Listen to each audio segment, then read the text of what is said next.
किनी राजा येथे शेतकऱ्यांच्या सौर ऊर्जा पंपात तांत्रिक बिघाड, कष्टकरी शेतकऱ्यांवर उपासमारीची पाळी।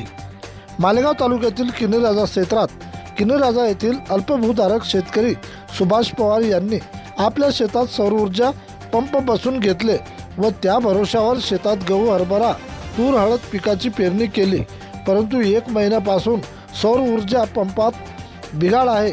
यासाठी सौर ऊर्जाच्या टोल-फ्री क्रमांकावर तक्रार नोंदवून जवळपास 1 महिना उलटून गेला।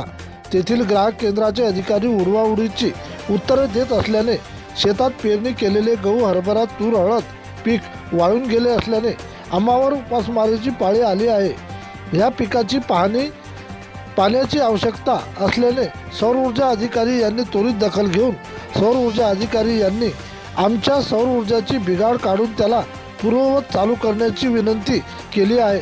त्यामुळे आमच्या शेतातील पिके तरतील, आमचे शेतकरी बांधवांचे नुकसान टळेल अशी अपेक्षा शेतकरी सुभाष पवार यांनी आमचे प्रतिनिधी विठ्ठल सानप यांच्याकडे व्यक्त केली आहे।